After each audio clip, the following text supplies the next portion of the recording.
60 da Lei 5.172 de 66, que é a chamada notificação, né, que é o devedor fiscal, ele recebe a notificação de que ele tem 30 dias para tomar, em verdade, né, quatro soluções que ele poderá escolher uma delas.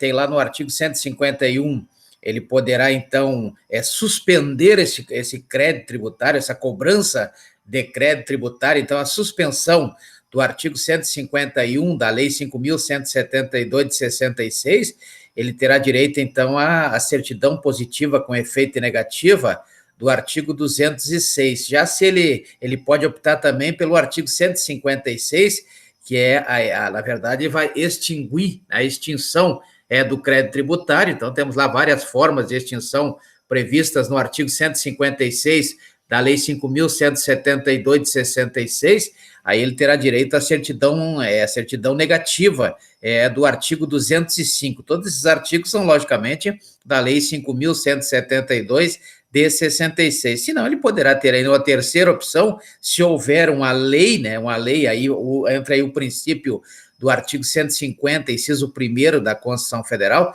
Se houver uma lei, pelo que prevê o artigo 175, poderá haver a exclusão do crédito tributário, ou pela isenção do artigo 176, ou mesmo pela anistia, aí no caso das penalidades, conforme prevê o artigo 180 da Lei 5.172 de 66.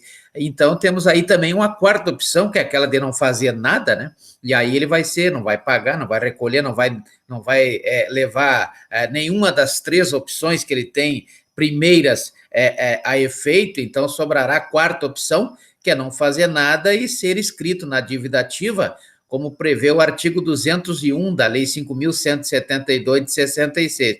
Uma vez inscrito na dívida ativa, então haverá aí, por parte da Procuradoria, a ação de cobrança. A ação de cobrança com base na Lei 6.830 de 80, no artigo 3º, né? Então, o artigo 3º da Lei 6.830 de 80, a Lei de Execução Fiscal, prevê aí que haverá, uma vez que inscrito na dívida ativa, com a certidão da dívida ativa instruindo a petição, aquela petição nos moldes do artigo 319 da Lei 13.105 de 2015, então o que vai acontecer? Na verdade, será considerado aí o título certo, líquido, exigível, como prevê lá o artigo 783 da Lei 13.105 de 2015 para execução cível. Aqui a execução é fiscal, né? A execução fiscal é regulada pela Lei 6.830 de 80. Porém,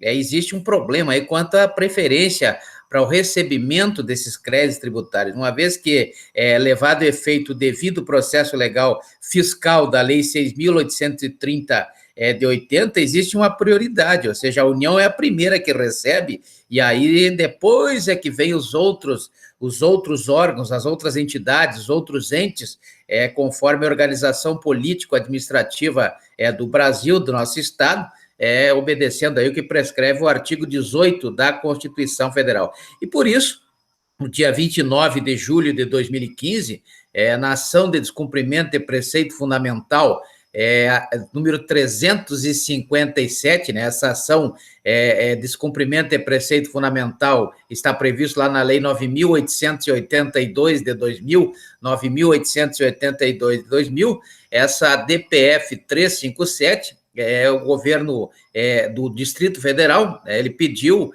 exatamente o fim dessa preferência da União em relação aos outros entes de cada esfera da organização político-administrativa na execução fiscal. Então, houve um pedido para acabar com isso, ou seja, a União era sempre a primeira a receber. Aí tinha aqueles questionamentos na própria a DPF 357, né? As regras do CTN, regra da Lei 5.172 de 66, estabeleciam até então, até esse último julgamento da DPF 357, uma preferência da União em relação aos estados, aos municípios e ao próprio Distrito Federal, na cobrança judicial de créditos da dívida ativa, como eu falei, para aquele que for inscrito aí no artigo, na dívida ativa da União, dos estados ou dos municípios, logicamente aqui da União, nos termos do artigo 201 da lei 5.172 de 66 e a consequente execução fiscal da Lei 6.830 de 1980. Então, perguntava-se, ou pergunta-se ainda na DPF, né, citada, por que a norma contraria a Constituição Federal, ou seja, por que essa norma prevista, por exemplo, no artigo 187 da Lei 5.172 de 66, e também no artigo 29 da Lei 6.830 de 80, ela prejudica a recuperação da dívida ativa e as contas dos governos locais, ou seja, dos estados, dos municípios e dos distritos federais, do Distrito Federal, né? Na verdade, distrito é só um, Distrito Federal que faz, às vezes, aí de estado e, às vezes, faz, às vezes, de município, né? Então, nós temos aí o Distrito Federal, os municípios e os estados, logicamente, a União é que tem aí a preferência, ou tinha preferência, nos termos do artigo 187 do CTN e do artigo 29 da Lei de Execuções Fiscais, a Lei 6.830 de 80. Né? Então, aí um escalonamento, na verdade, o artigo 187 do CTN, da Lei 5.172 de 66, que é uma lei ordinária, mas com status de constitucional desde a Constituição de 67, né? Então, temos aí a atribuição desse status e foi recepcionada assim em função do artigo 146 da Constituição Federal de 88. Então, o artigo 187, que é a cobrança judicial, logicamente pelo devido processo legal fiscal da Lei 6.830 de 80, do crédito tributário constituído na forma do artigo 139 da Lei 5.172 de 66, cujo instrumento é exatamente o que prevê o artigo 142, que é o lançamento. Então, o lançamento previsto lá no artigo 142 da Lei 5.172 de 66 é o instrumento para a constituição do crédito tributário, que, segundo a teoria de Luca Pacioli, um frei italiano que inventou o método das partidas dobradas, né, em 1494 na Itália, cada crédito corresponde a um débito. Então, se é crédito para o fisco, em consequência, um débito para o contribuinte ou para o responsável tributário, nos termos do artigo 121 da Lei 5.172 de 66. Então, essa cobrança judicial do crédito tributário não está sujeita a concurso de credores. Então, credores aí são os estados, né?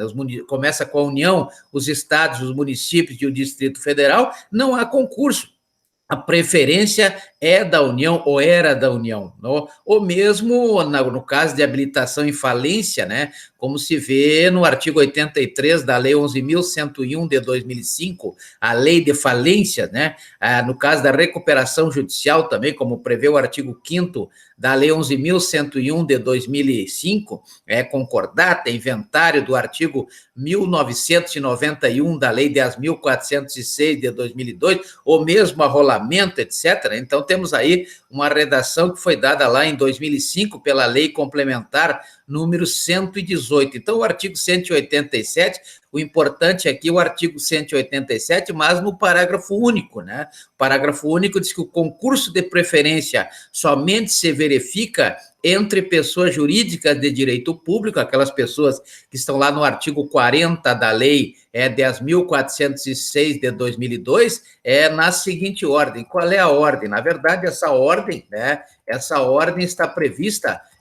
Primeiro, lá nós temos a União, né? Depois nós temos no inciso 2º do artigo 187, parágrafo único, os estados, o Distrito Federal, territórios, né, conjuntamente e pro rata, ou seja, dividido igualmente, e no inciso 3º aparece lá os municípios, né, conjuntamente e pro rata, né, os municípios. Então, primeiro a União, depois os estados, depois o Distrito Federal, e depois é que vão aparecer os municípios, como define o artigo 187, parágrafo único, da Lei 5.172 de 66. Né? Isso contraria o disposto no artigo 19 da Constituição Federal, no inciso 3º, que o artigo 19, inciso 3º